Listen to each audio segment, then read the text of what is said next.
Masechet Eruvin, Daf Lamed, on va commencer par Kaftet Amud Bet, les 5 dernières lignes. Amar Rav Yehuda Amar Shmuel, Kol Sheu Liftan, Kedei Le'echol Bo, Kol She'eno Liftan, Kedei Le'echol Hemenu. C'est-à-dire, on a une règle à propos de Eruvet Trumin. Quelqu'un qui veut pouvoir marcher au-delà de 2000 coudées en dehors de la ville, il faut qu'il fasse Eruv, qu'il dépose à la frontière des 2000 coudées Mazon Shte Seudot. Et on avait dit que tous les aliments étaient valables, ils étaient aptes à ce Eruv. Maintenant, la question se pose, quel est le din des aliments qui accompagnent le pain? Quelqu'un qui va prendre que du pain, eh bien, il faut qu'il mette Mazon Shte Seudot. On avait vu que c'était la moitié d'un pain, nachon. S'il mangeait maintenant, s'il a mis, un accompagnement du pain, pas du pain, il a mis ce qu'on appelle liftan. C'est quoi liftan? Ce sont des produits alimentaires qui sont souvent utilisés comme accompagnement du pain. Alors, combien faut-il mettre en quantité de ce liftan? Amar Rav Yehuda Amar Shmuel, je relis. Kol Sheu Liftan, tout aliment qui peut servir d'accompagnement du pain, Kedei Le'echol Bo. Je n'ai pas besoin de mettre une grande quantité. Je peux mettre juste la quantité nécessaire pour accompagner le pain. Bien qu'il n'y ait pas de pain là-bas. Mais on te dit que s'il y avait du pain, eh bien, cette viande ou ce poisson ou cette salade, tu prends du houmous, tu prends une salade. Combien il te faut de salades pour accompagner le pain de deux seudot? Eh bien, cette boîte de salade-là, si elle suffit pour accompagner 2 seudot, tu prends cette boîte, tu la poses là-bas, c'est très bien pour le Eruv. C'est ce qu'on appelle Kedei Le'echol Bo. Pas Le'echol Hemenu. Le'echol Bo. Tu vas mettre la quantité nécessaire pour accompagner le pain. Pas pour te rassasier que de cette salade. Parce que si tu dois te rassasier de cette salade, tu dois mettre une tonne. Beaucoup plus. On te dit, tu n'as pas besoin de ça. Même si tu mets juste de quoi accompagner le pain de 2 seudot, ça suffit. Maintenant, Kol She'eno Liftan. Mais si l'aliment que tu mets là-bas, c'est pas du liftan, par exemple, si tu vas mettre du couscous, les gens ils mangent pas du pain avec du couscous, nachon? Alors tu dois mettre combien? Kedei Le'echol Hemenu. Tu dois mesurer, tu dois évaluer, estimer la quantité nécessaire pour te rassasier de seudot, rien que de ce couscous. Comme ça dit Rashi. Kedei Le'echol Bo, Kol Sheu Liftan, Shi'uro, Kedei Le'echol Bo Le'lafet et Apat, Mazon Shte Seudot. Kedei Le'echol Hemenu, Sheyu Kol Shte Seudot Mimenu. Voilà. Maintenant, la Gemara nous dit Basar Hay, Kedei Le'echol Hemenu. Qu'est-ce que ça veut dire? Quelqu'un qui mange des carpaccio de viande, c'est-à-dire de la viande crue. Eh bien, la viande crue, quel est son shi'ur?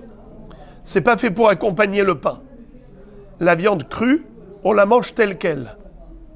C'est pour cela qu'il faut mettre combien de viande crue? Combien de carpaccio de viande? Eh bien, de quoi se rassasier pour 2 seudot. Basar Tzali, quelqu'un qui va mettre un steak là-bas pour le Eruv, combien il doit mettre? Rabba Amar Kedei Le'echol Bo, et Rav Yosef Amar Kedei Le'echol Hemenu. Rabba dit, c'est considéré comme un liftan, c'est considéré comme un accompagnement du pain. Kedei Le'echol Bo. Tu n'as pas besoin de mettre beaucoup de steak. Juste la quantité nécessaire pour accompagner le pain. Et Rav Yosef Amar Kedei Le'echol Hemenu. Il dit, ma pitom, de la viande grillée, on ne mange pas avec du pain. La viande grillée, on la mange toute seule. Le steak, tu manges seul. Alors tu dois mettre quelle quantité? Beaucoup plus. De quoi te rassasier de seudot que de viande grillée. Ça veut dire combien de côtes de veau tu vas mettre là-bas? Une côte ou bien 2 ou 3? Ah, Rav Yosef minala. Rav Yosef qui a dit que on ne peut pas se suffire de peu de steak pour accompagner le pain, parce que ça se mange tout seul, et d'où je le déduis que ça se mange tout seul, Dehane par ça et Achle Tavhake Belonahama. Je vois que les Perses, les Iraniens, ils mangent de la viande quand ils font des steaks à la hèche, ils ne mangent pas de pain. Amarle Abaye ou Parsa et Havou Rouba de Alma, pourquoi tu as pris comme référence les Perses? Pourquoi eux, ils constituent la majorité du monde? Eux, ce n'est pas une référence. D'ailleurs, Abaye va citer une braïta comme preuve qu'il ne faut pas se référer aux gens marginaux. Le marginal ne devient pas général. Et donc, Mapitom, tu vas maintenant te référer à eux. La preuve. Ve'atan, il y a Bigde Aniyim, La'aniyim, Bigde Ashirim, La'ashirim. Vous connaissez la halakha de ce qu'on appelle Tum'at Midras. Ouais. Lorsqu'un tissu a touché la Tum'a, un tissu qui était en contact avec la Tum'a. Quel est le shi'ur du Beged pour qu'il s'appelle Beged? On sait qu'un Beged peut devenir tamé au contact d'une source d'impureté. Quel est le shi'ur du morceau de tissu? J'ai juste un morceau de tissu. Quel est son shi'ur pour qu'il soit apte à devenir tamé? Alors, ça dépend. Si le propriétaire est riche ou pauvre. Si il est pauvre, même un petit tissu est nécessaire. La Gemara donc nous démontre que tout est relatif à la personne. Bigde anim la anim. Bigde ashirim la ashirim. Si le propriétaire du tissu c'est un homme pauvre, alors le tissu peut être mekabel tum'a à partir du moment où il a une taille de 3 etzbaot sur 3 etzbaot. 3 doigts sur 3 doigts. Mais si c'est un riche, il faut qu'il ait 3 tfachim sur 3 tfachim. 3 fois le poing, la largeur du poing. Alors, quel est le din donc maintenant de ce tissu qui était au contact d'une tum'a? Il est tamé oui ou non? Ce qui s'appelle beged oui ou non? Ça dépend à qui il appartient. S'il appartient à un riche et que ce tissu est tout petit, il fait moins de 3 tfachim sur 3 tfachim, il s'appelle plus beged. Pourquoi? Qu'est-ce qu'il fait le riche avec un morceau de tissu petit? Il le jette à la poubelle. Donc il s'appelle plus beged. Tandis que si ça appartient à un pauvre, le pauvre il le garde encore. Jusqu'à quelle taille? 3 etzbaot sur 3 etzbaot. S'il fait moins de 3 etzbaot par 3 etzbaot, il le jette à la poubelle, même le hani. Mais sinon, il s'en sert pour faire ce qu'on appelle un tlaï. Vous savez c'est quoi tlaï? Un raccommodage. Ça veut dire qu'il se sert comme une pièce, comme une rustine. À l'époque, quand ils avaient des trous dans le pantalon, sur le genou ou dans les coudes, eh bien, ils allaient mettre une pièce de raccommodage. C'est la raison pour laquelle, en effet, le beged peut devenir tamé ou peut ne pas devenir tamé. Tout dépend qui est son propriétaire. Bigde anim, la anim, bigde ashirim, la ashirim. Aval bigde ashirim, la anim, lo. Ça veut dire que si on a un beged de ani pour les ashirim, non, comme ça dit Rashi. Klomar les anim, lo ba'inan bigde ashirim. Pour les anim, tu n'as pas dit, puisque pour les ashirim, il faut 3 tfachim par 3 tfachim, et c'est là que ça s'appelle beged, et c'est là qu'il est mekabel tum'a. Alors on dirait pareil pour les anim. Quand est-ce que le beged du ani va être mekabel tum'a? Que si il fait 3 par 3 tfachim. On n'a jamais dit ça. Pourquoi? Parce que chacun est sa vie. Le ani n'est pas lié au hachir, le hachir n'est pas lié au ani. Je répète le premier rachid de la page. Aval bigdei ashirim la'aniyim lo. Qu'est-ce que ça veut dire? Les vêtements de riches pour les pauvres? Non. Rashi explique. Klomar la'aniyim lo ba'inan bigdei ashirim.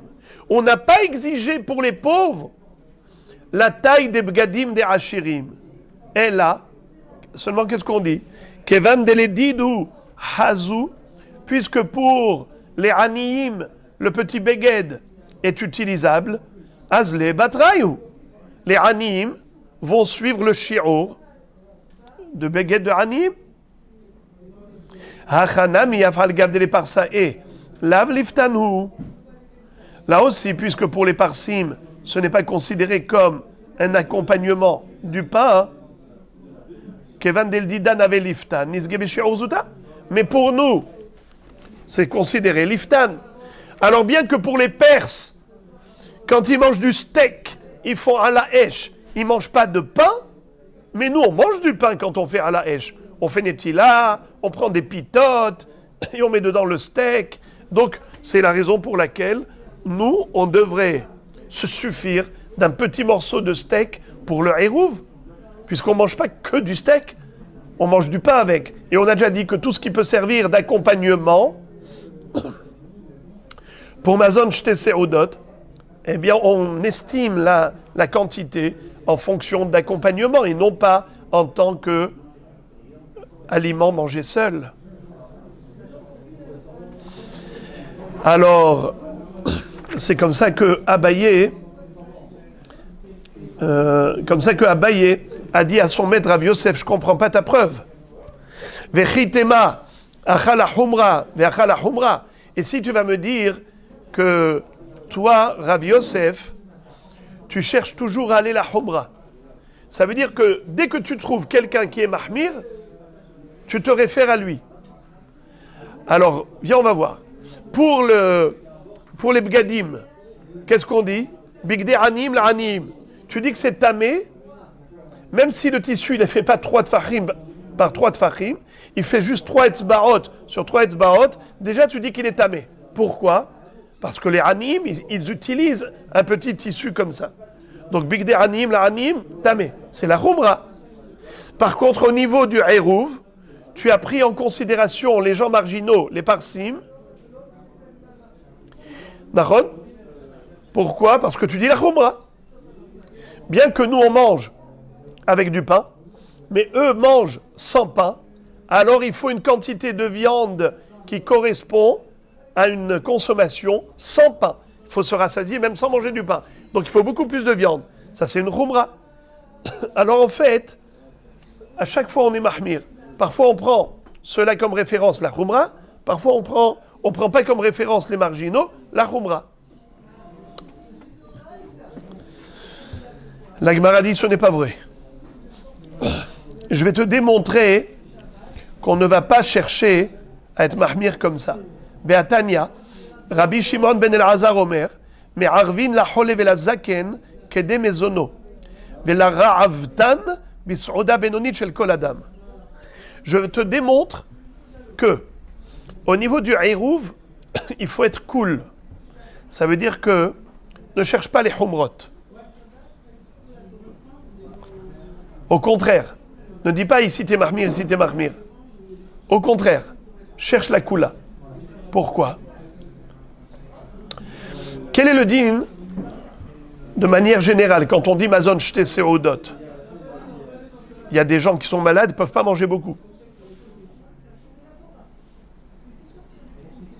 Quelqu'un qui est malade et il demande de faire hérouv, ce monsieur il mange très peu. Il est zaken, ocholé. Quand on dit mazon shte seudot, est-ce qu'on va se référer à shte seudot de Adam Benoni, d'un homme classique en bonne santé, ou bien on va se référer à la personne elle-même? On va se référer à la personne elle-même. Cholé et zaken, donc on va mettre très peu. Mazon shte seudot, mais très peu. Si, maintenant c'est le contraire, on a un boulimique, il mange 3 kilos de viande minimum par repas. Alors lui, quand on va lui mettre mazon shte seudot là-bas comme hérouv, combien on met? Adam Benoni. on ne se réfère pas à lui. Lui, il est atypique. On se réfère aux gens normaux. Les gens normaux, c'est ça, Amazon Shte Soudot. Alors tu vois que on va toujours la Kula. Pour le malade, on a dit on va d'après lui. Pour le boulimique, on a dit on suit la moyenne. Alors tu vois qu'au contraire, pour le Hérouv, on est Mekil. Alors ne me dis pas qu'il faut prendre les parsim comme référence et eux ils mangent la viande toute seule, donc il faut une grande quantité de viande. Ma pitom. Très bien. Kashia. La Gemara dit en effet, pour l'instant nous n'avons pas de réponse à cette kushia forte qu'a posée Abaye par rapport à l'enseignement de Rabbi Yosef. De manière générale, la Gemara maintenant va poser une contradiction par rapport à Rabbi Shimon ben El-Hazar. Rabbi Shimon ben El-Hazar se contredit. Ou mi amar Rabbi Shimon ben El-Hazar hachi, que quoi? Qu'un homme boulimique, on lui met combien à manger? On met comme tout le monde, ça veut dire de manière équilibrée, comme un homme moyen et normal. Ve'atani Rabbi Shimon ben El-Hazar omer, Og melech Bashan, pitho kimlo'o. Qu'est-ce que ça veut dire? Pour comprendre la question, la contradiction, il faut quelques introductions. Rabbi Shimon ben El-Hazar vient de dire maintenant qu'on se réfère non pas à la personne elle-même, mais à la moyenne générale. Même si cet homme est boulimique, on n'a pas besoin de lui mettre une grande quantité de Shte Seudot. On lui met Mazon Shte Seudot d'un homme normal, moyen. Pourtant, ce même Rabbi Shimon ben El-Hazar aurait dit que par rapport à Tum'at Met, elle est relative à la personne, elle est relative au mort lui-même, et non pas relative aux autres, aux gens moyens, au commun des humains. On va tout de suite expliquer de quoi il s'agit. Vous savez que tout ce qui se trouve sous le toit du mort, d'un Met, devient tamé. Ça s'appelle Tum'at Ohel. Maintenant, quel est le din si on a des objets qui ne se trouvent pas sous le toit, sous le même toit que le mort? On a des objets qui sont posés dans des fenêtres, dans les embrasures des fenêtres ou des portes. C'est-à-dire que on a un espace. Quand vous avez une fenêtre, vous avez l'épaisseur du mur. Une fenêtre, il y a l'épaisseur du mur. L'épaisseur du mur où se trouve la fenêtre, parfois ça peut être très large, parfois ça peut être étroit. Ça s'appelle l'embrasure. Les objets qui sont posés là-bas, est-ce qu'ils deviennent tamés, oui ou non? Eh bien, normalement, non. Pourquoi? Parce que ce n'est pas sous le même toit. Sauf si on a l'intention de faire sortir le mort par là-bas. D'accord? Si on a l'intention de faire sortir le mort par là-bas, alors Chachamim ont dit que ça devient tamé déjà. Même si le mort n'est pas encore sorti. Tous les objets qui se trouvaient dans l'embrasure vont devenir tamés. D'accord? Alors maintenant, regardez, si on a par exemple plusieurs petites fenêtres, qui font moins de 4 fachim par 4 fachim, eh bien, tout ce qui se trouve là-bas, toutes les fenêtres, les objets qui s'y trouvent deviennent tamés. Mais si parmi toutes les fenêtres, il y en a une qui fait 4 fachim par 4 fachim, alors il n'y a que là-bas que ça va devenir tamé, les kelim qui étaient là-bas. Mais les kelim qui étaient dans les petites fenêtres, qui faisaient moins de 4 fachim par 4 fachim, restent tahor. Pourquoi? Car on présume que le cadavre, on va le faire sortir par l'ouverture où il y a la possibilité de faire passer le corps du mort. On ne va pas faire sortir le mort au travers des petites fenêtres où il n'y a pas la place. Mais si toutes les fenêtres étaient petites, alors de toutes les façons, on est obligé d'agrandir. On est obligé d'élargir. Puisqu'on est obligé d'élargir, la fenêtre de toutes les manières. Alors chacune, elle est potentiellement élargissable. Puisque chaque fenêtre a un potentiel d'élargissement, on aurait pu faire sortir le mort par là, on aurait pu le faire sortir par là. Donc c'est tous égal. Toutes les fenêtres, elles sont toutes égales. Et donc tous tamés. Tous les kélim qu'il y avait dans toutes les fenêtres sont tamés. Alors on a compris que s'il y a un pétard qui était suffisant, il est matzil tous les ptachim. D'accord? Maintenant, quel est le din si on a Béhémet un pétard qui faisait 4 fachim et les autres fenêtres étaient petites? Mais le mort qu'on avait ici, c'était Og Melech Bashan. Un géant. Ça veut dire un gros monsieur, aucune chance de le faire passer par un pétard de 4 fachim. Tu as besoin de beaucoup plus. Alors de toutes les façons, ils sont tous tamés. Puisque tu aurais pu faire sortir. Tu ne peux pas le faire sortir par là. Donc ils sont tous potentiellement élargissables. Rabbi Shimon ben Elazar Omer Og Melech Bashan Pitho Kimlo'o. Bien qu'en général, Arba'at Fachim, c'est Matzil les autres Ptachim. Mais ici, étant donné que cet homme-là ne peut pas passer par là, Rabbi Shimon ben Elazar dit que son pétard, c'est Kefi Godlo. Quand est-ce qu'on va être Matzil les autres Ptachim? Qu'à condition qu'il puisse passer. Mais s'il ne peut pas, alors il n'est pas matzil les autres. Ça veut dire que quoi? Qu'on ne se réfère pas à la moyenne, au commun des humains. Il faut se référer à chacun respectivement. S'il s'agit de Og Melech Bashan, alors il faut un pétard qui est grand. S'il s'agit d'un homme classique, eh bien, ok. Alors tu vois que Rabbi Shimon Elazar se réfère à chaque cas en particulier. Il considère chacun en particulier. Alors pourquoi est-ce qu'il a dit qu'au niveau du boulimique, ça suffit le hérouv, de lui placer un hérouv là-bas, qui est par rapport au commun des humains, un shi'ur classique? Réponse, Abaye, Hata Mechil Avid, à propos de Og Melech Bashan, comment tu vas te référer au shi'ur classique des gens? Ce n'est pas possible. Pour la Toum Atmet, tu es obligé de tenir compte de la réalité de chacun. Pourquoi? Hadoume ne hadme venipke. Qu'est-ce que ça veut dire? Est-ce que tu voudrais couper le corps du cadavre, le corps du monsieur, tu veux le couper en morceaux pour faire passer par la petite fenêtre? C'est pas possible. Tu es obligé de faire sortir le corps tout entier.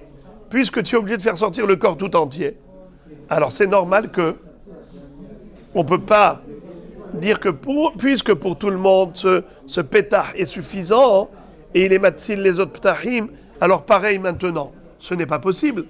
Pourquoi? Parce que chaque mort doit passer par là. Et s'il ne peut pas passer par là, alors gamarre-nous. Très bien. Ibaya Léou, Pligé Rabbanan Ale de Rabbi Shimon Elazar Olo, la Gemara dit, ok, on a compris la réponse, elle est belle. Nachon, que pour le Heirouv, Hachamim se sont focalisés sur le shi'ur moyen, quand ils ont été covés à le Heirouv, tandis que pour le mort, puisque c'est une question de Toum'a par rapport au passage du mort, alors si le mort ne peut pas passer, on ne va pas le couper en morceaux, c'est comme si toutes les fenêtres étaient fermées, étaient petites. Maintenant, la Gemara demande, est-ce que ce qu'a dit Rabbi Shimon ben Elazar par rapport aux morts, et il a dit que si c'était Og Melech Bashan, Pitho Kimlo'o, le pétard, il doit correspondre à la grandeur de ce monsieur. S'il ne peut pas passer, eh bien ils sont tous tamés. Est-ce que Hachamim sont d'accord avec lui, oui ou non? Tashma de Amara Baba Chanam Rabbi Yochanan, Og Melech Bashan, Pitho be'arba'a. Tu vois que Rabbi Yochanan a dit au nom de Chachamim que même pour Og Melech Bashan, si on a un pétard qui fait 4 fachim, ça suffit. Il est matzil tous les autres. Alors tu vois qu'ils sont cholkim. La Gemara dit Hatam, des kaptahim, ktanim, tuva, veika hadeave arba'a, des vadai ki kamarvach, beaou kamarvach. En fait, ici on parle du cas où il y avait un pétard de 4 fachim. Pourquoi est-ce que Hachamim ont dit la chose suivante? Ils ont dit que pourquoi un pétard de 4 fachim, il est matzil les autres petits ptachim, même lorsqu'il s'agit de Og Melech Bashan, parce que il va falloir élargir l'entrée, il va falloir élargir la fenêtre. Comment tu vas le faire passer? Tu es obligé d'élargir. Quel pétard tu vas choisir pour élargir? Le plus grand? Donc c'est sûr que tu vas le faire sortir par là. C'est pour ça qu'il est matzil les autres.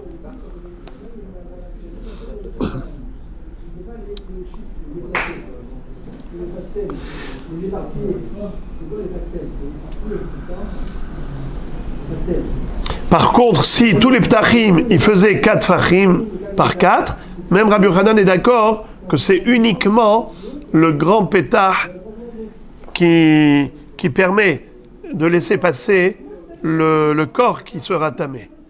Ça veut dire, Rabbi Shimon ben Elazar, qu'est-ce qu'il disait? Que si on a un grand pétard, qui est Kimlo'o, c'est matzil tous les autres. Même s'ils font 4 fachim. Même Chachamim serait d'accord avec lui. Chachamim disent que le shi'ur, qu'il y en a un qui est matzil les autres, que quand celui de 4 fachim, c'est celui-là que je vais choisir. Mais si on a plein de ptachim qui font tous arba'a à l'arba'a, et il y en a un qui est grand, alors c'est sûr que je vais le faire passer par le grand. Je ne vais pas aller casser les autres ptachim.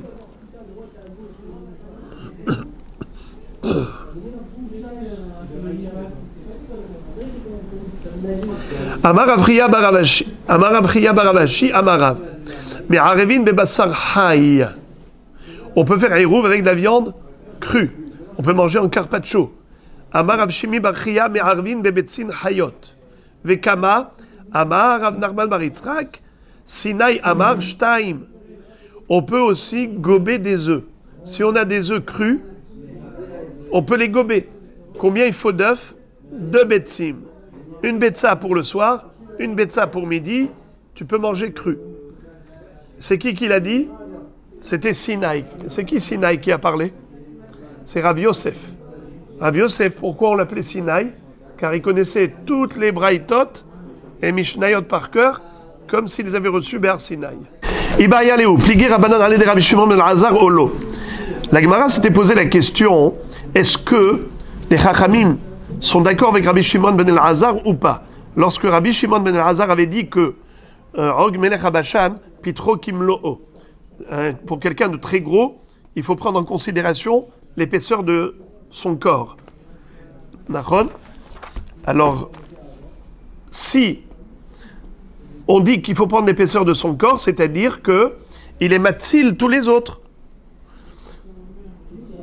S'il y a un pétard qui laisse passer les autres, qui le laisse passer, les autres non, eh bien tous les autres ils sont tahor. Est-ce que Chachamim sont d'accord avec lui, même s'ils ont arba'at fachim de large?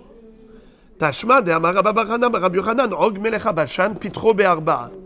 On voit que Rabbi Yochanan a fait dire aux Chachamim que même pour Og Melech Bashan, le pétard qui a 4 fachim, eh bien, il est matzil les autres.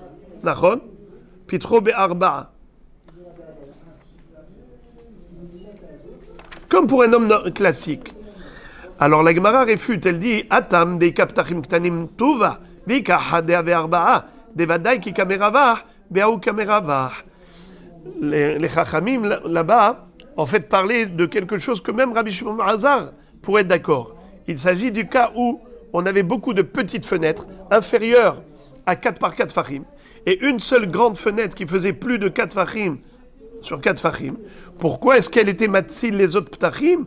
C'est parce que quand on va vouloir faire passer le Hog Melech Habashan par là-bas, on va choisir une fenêtre à élargir. Laquelle on va élargir? Évidemment la plus grande. Donc évidemment, c'est qu'on va le faire passer par celle-là. C'est pour cela que uniquement les kelim qui se trouvent dans ce pétah sont tmeim, mais tous les autres sont tehorim.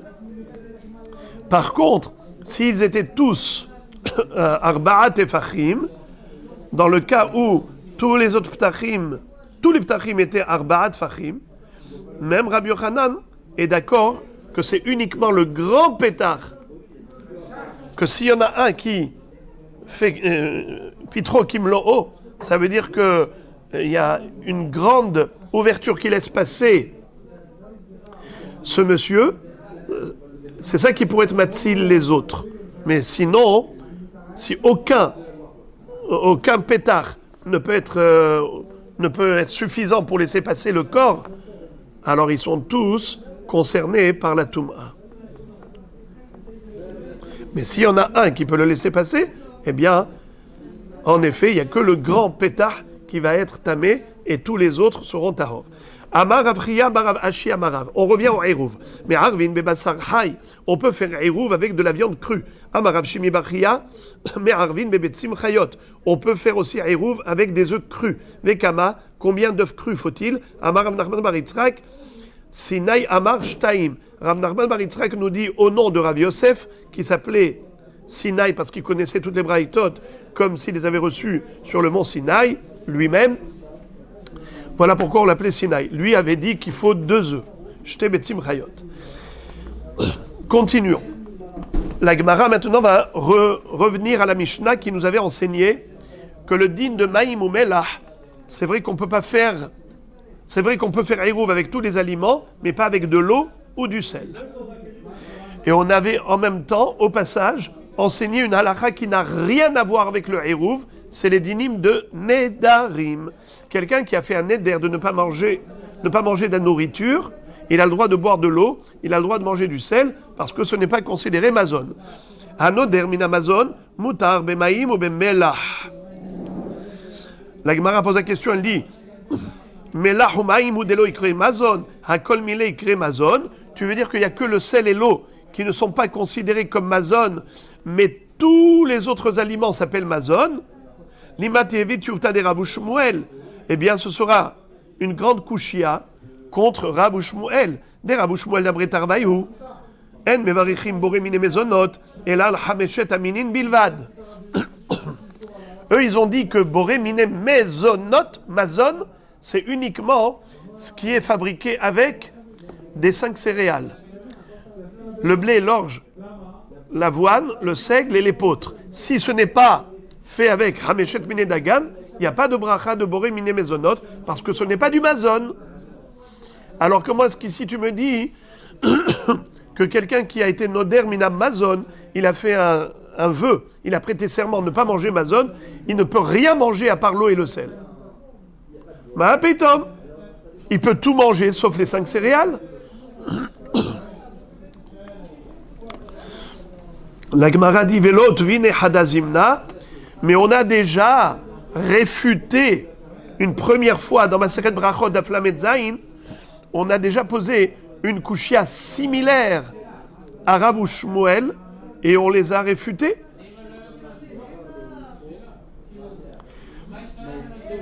La Gemara dit Lima tehvet yuvtayu namemeha. La Gemara ici voulait dire que c'est vrai que dans ma Masechet Brachot d'Aflamet Zayin, on avait déjà réfuté Rav Shmuel à partir de plein de références. On a posé plein de kushiotes. Mais maintenant, la Gemara dit, peut-être qu'on peut rajouter même cette kushia. Comment vous dites que Mazon, il n'y a que Chameshet Mine Dagan? C'est pas possible. Tu vois ici que Mazon, c'est tous les aliments. Amar Ravuna, il te dit, ça, c'est pas une kushia. Ça, Rav Shmuel, ils peuvent te répondre. Be Omer kolazan alay. Ils peuvent te dire que Hanoder mina mazon, c'est pas qu'il a dit je m'interdis tout ce qui est mazon. Il a dit je m'interdis tout ce qui est zan. Quelle différence entre zan et mazon? Mazon, d'après Rabbi Shmuel, c'est que Hameshet Minedagan, les 5 céréales. Zan, c'est tout ce qui nourrit. Eh bien, à part l'eau et le sel, tout peut nourrir. La Gemara pose la question, il dit, ah bon? Tu veux dire que, à part l'eau et le sel, tout est zan, tout peut nourrir? Pourtant, quand on dit nourrir, ça veut dire rassasier. Ve'amar Rabba bar Hana ki ava zilna batre de Rabbi Yochanan limechal perig nosar ki avinan b'mea ava manketinan lekol had ve'had asara ki avinan be'asara ava manketinan lekol had ve'had mea v'chol mea minayhu ava mahzik lehu tzana batlata save ve'ava achi lehu lekulehon ve'amar shvuata de lo ta'im li ziyuna. Qu'est-ce que ça veut dire?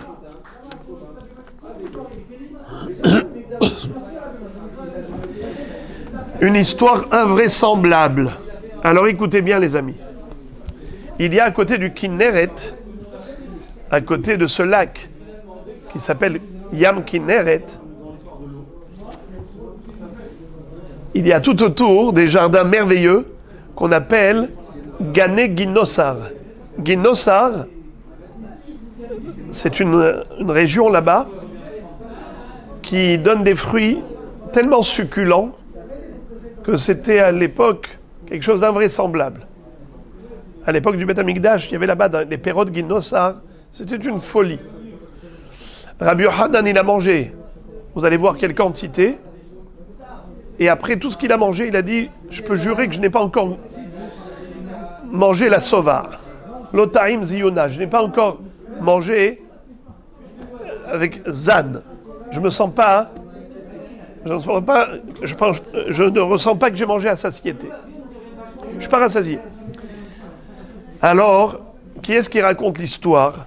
C'était son élève Rabba bar Hana.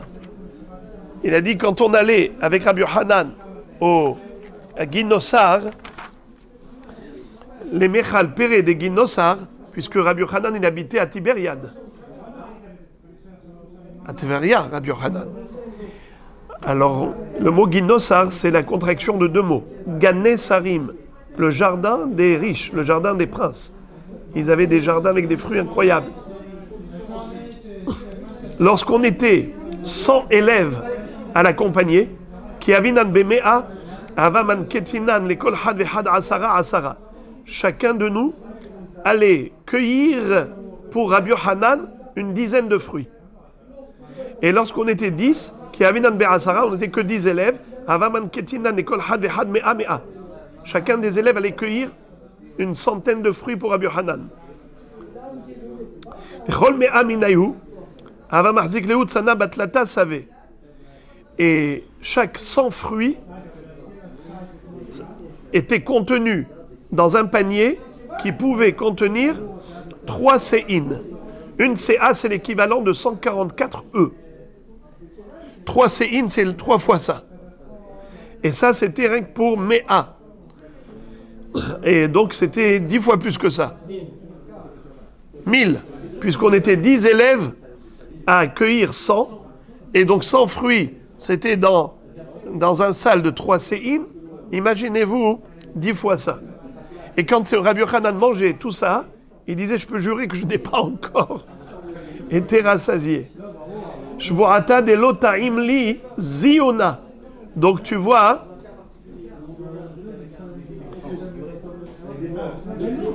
qu'il n'est pas zan. Pourquoi tu me dis hakol zan? C'est pas vrai. Tu vois qu'il y a des fruits qui ne sont pas zan.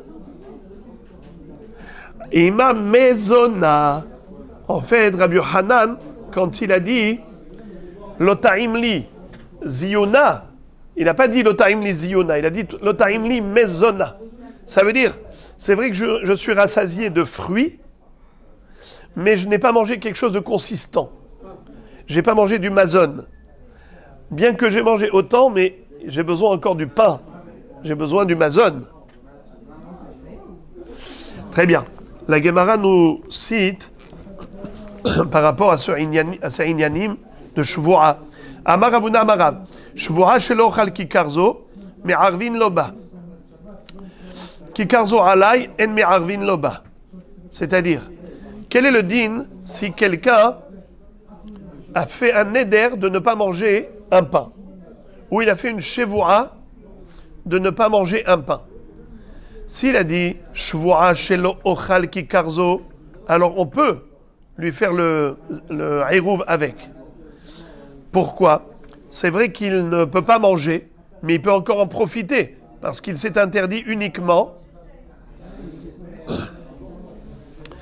de manger, mais il peut donner à quelqu'un d'autre. On a déjà vu par exemple, un nazir, est-ce qu'il peut faire hirouv avec le yaïn? Oui ou non? On avait vu que oui. Il ne peut pas boire lui-même, il peut donner à boire aux autres.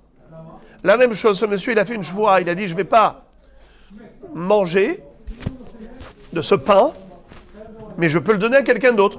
Est-ce qu'on peut lui faire un hirouv avec? Tout à fait. Mais si il a employé un terme de neder, pas de shvu'a, quelle est la différence entre shvu'a et neder? Neder, c'est Isur Hefza. Shvu'a, c'est Isur Gavra. L'homme jure de ne pas manger. Donc il n'a pas le droit de manger. Mais il peut donner à quelqu'un d'autre, il peut profiter, il peut vendre. Mais s'il a dit Kikar ze alay kunam, ce pain il est interdit pour moi, Beneder, eh bien, à Sarle aleke hekdesh. Il est à Surbahana'a. Il ne peut pas le vendre, il ne peut pas en profiter, il ne peut même pas le donner à quelqu'un. Alors, la Gemara par rapport à cette halakha, elle nous dit Metive hanoder mina kikar me'arvin loba mailav de amar alay. Comment se fait-il que Ravuna, au nom de Rav, a interdit de faire hirouv avec un pain qu'il s'est interdit ben neder? Il a autorisé que bishvoa, mais pourtant il est écrit clairement dans une braïta hanoder mina kikar me'arvin loba. Même s'il se l'est interdit ben neder, on peut lui faire hirouv. Et a priori, quand il a dit hanoder, ça veut dire qu'il a dit kikarze alay kunam. Ce pain, il est pour moi comme un kunam, comme un korban. Lo de amar zo. Qu'est-ce que ça veut dire? Il n'a pas dit alay, il a dit zo. C'est quoi zo? C'est la contraction de toute la phrase. Shevua shelo ochal kikarzo. Il s'est interdit non pas beneder, il s'est interdit bishvua. Donc c'est pour ça que c'est permis. La Gemara dit achinami mistabra. D'ailleurs, c'est logique cette réponse. C'est pas stam une invention, c'est une vraie réponse.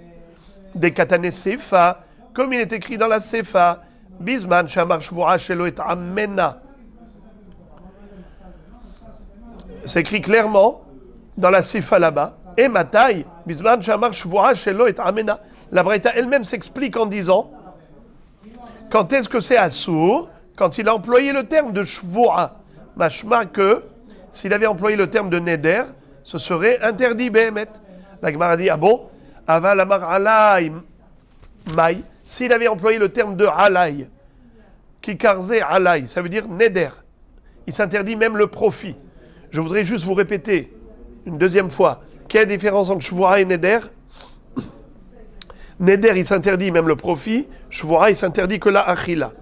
Quand il s'interdit que la achila, il peut donner à quelqu'un d'autre. Quand il s'interdit le profit, il ne peut pas donner à manger à quelqu'un d'autre.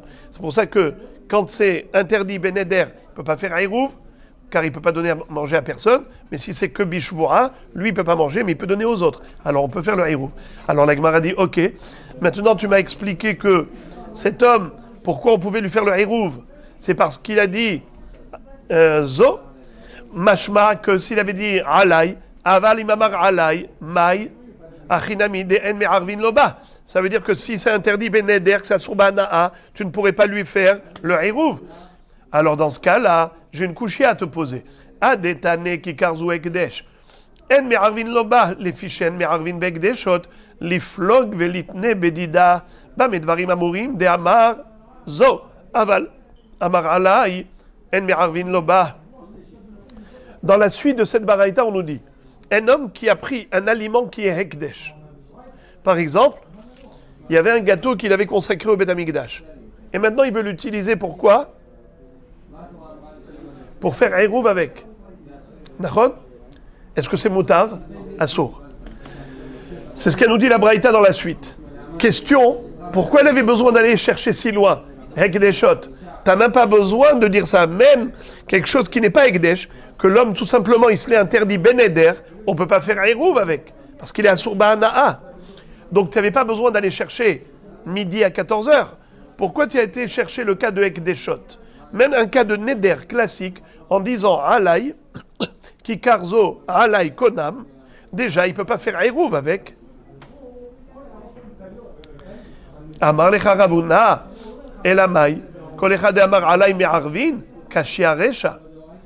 Alors dans ce cas-là, si tu veux dire que c'est moutard de faire un Eruv, même avec un aliment, que l'homme s'est interdit, ben Neder, en disant Alay, alors pourquoi est-ce qu'au début de la Braïta, on a dit Davka Shvu'a Shelo et Amena?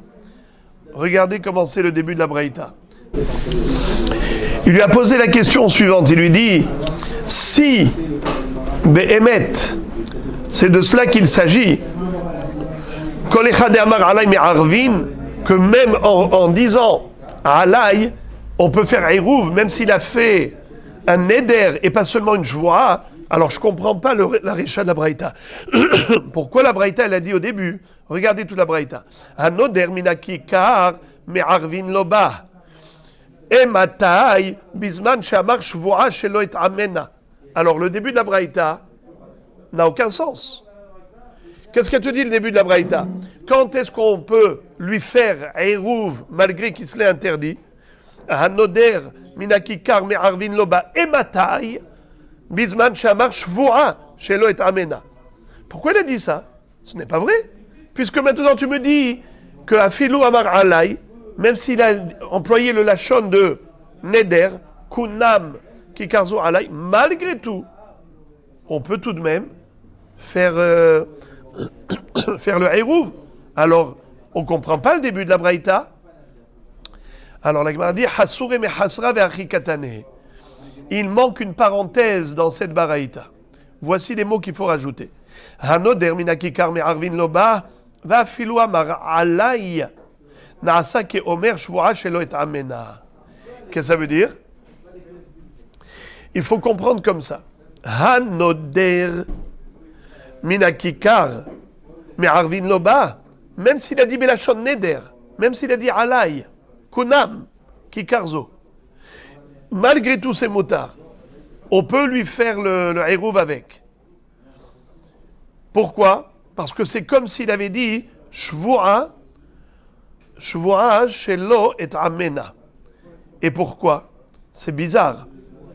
C'est bizarre. Parce que ce Noder mina kikar, il a voulu dire ce que je m'interdis de ce kikar, c'est pas le profit, juste la achila. Juste la achila. Et de ce fait, je peux donner à manger à quelqu'un d'autre, même s'il avait dit belachon neder, parce qu'il voulait s'interdire le ikara ana'a, qui est la achila. Et c'est comme s'il avait dit shvu'a shelo et amena. Na'asa ke omer shvu'a shelo et amena. C'est comme s'il avait dit.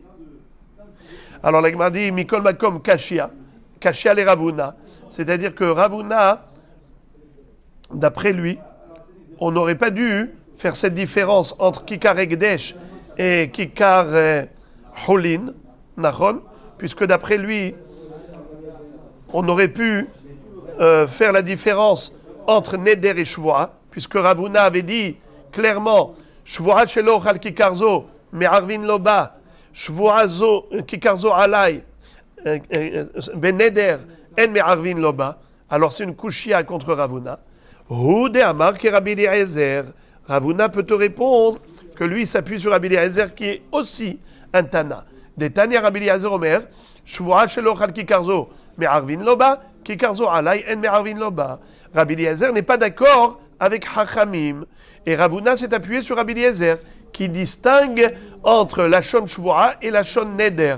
Alors que Hachamim, même la Shon Neder, ils permettent de faire le Eruv, parce qu'ils disent que la kavana de ce bonhomme, c'est que les Sor alatzmo et achila, parce que le Ikara ana'a shel ochel, c'est achila. il ne voulait pas s'interdire la hana'a. Et il y a ceux qui veulent expliquer que même si on va dire que le neder c'est Issur hana'a, mais le Eruv c'est pas une hana'a. Ok. La Gemara maintenant va poser une contradiction de Rabbi Eliezer lui-même. Ou mi amar Rabbi Eliezer hachi ve'atanya zeha klal adam oser atzmo be'ochel me'arvin lo ba. Ochel hane'esar lo la'adam en me'arvin lo ba. C'est-à-dire, il y a une différence entre quelqu'un qui a fait un neder oser atzmo ba'ochel. Par exemple, il a dit shvu'a shelo ochal kikarzo. Quelqu'un qui fait un neder mais belachon gavra. Je m'explique. On a dit que quelle est la différence entre shvu'a et neder? C'est que shvu'a c'est Issur gavra. Neder c'est Issur hefza. Ça veut dire quoi gavra et hefza? L'homme ou l'objet? Quand on fait une shvu'a, on fait une shvu'a par rapport à l'action. Quand on fait un neder, c'est par rapport à l'objet. Je dis l'objet m'est interdit. Ça, c'est un neder. Mais quand je fais une shvu'a, je dis moi, je ne vais pas faire cette action. Par exemple, je fais une shvu'a de ne pas manger. Donc, ce n'est pas l'objet qui m'est interdit. C'est moi qui ne vais pas manger. Neder, je ne vais pas parler de moi, je parle de l'objet. L'objet, il a son ba'ana'a pour moi. Alors, Rabbi Eliezer lui-même fait une différence entre Eruv avec un kikar qu'on s'est interdit, shvu'a, ou un kikar qu'on s'est interdit, neder. Et il dit, shvu'a tu peux, neder tu ne peux pas. Ou mi amar Rabbi Eliezer hachi, est-ce possible que Rabbi Eliezer est interdit de faire Eruv avec un aliment que l'homme s'est interdit, neder? Ve'atan yazeh klal. Voici la règle générale. On a d'abord Tanakama après Rabbi Eliezer. Adam oser atzmo be'ochel me'arvin lo ba. Ochel hane'esar lo la'adam en me'arvin lo ba. Tanakama nous dit, si un homme s'interdit de manger, ça s'appelle be'ochel. Ochel, c'est l'homme qui mange. Il a fait un Issur Gavra, c'est-à-dire une shvu'a. Il a dit, je jure de ne pas faire l'action de manger. Mais Arvin Loba, on peut lui faire Eruv avec ce Ochel. Par contre, Ochel ane esar lo la Adam, en me Arvin Loba. Par contre, si un homme, il s'est interdit le Ochel ben neder en disant, l'aliment m'est interdit, donc c'est pas qu'il s'est interdit de faire l'action de manger. Il a rendu l'objet interdit au profit, alors on peut pas lui faire un Eruv avec un aliment qui lui est interdit, ben neder, parce qu'il a soura fuluba hana'a. Il ne pourra pas donner à manger à quelqu'un d'autre. Rabbi Eliezer Omer, ki karzo alay me arvin loba. Rabbi Eliezer dit, on peut faire Eruv même avec un kikar qui a sour ben neder. Qu'est-ce qu'on peut pas? Ki karzo ekdesh en me arvin loba. Les fiches en me arvin ba ekdeshot.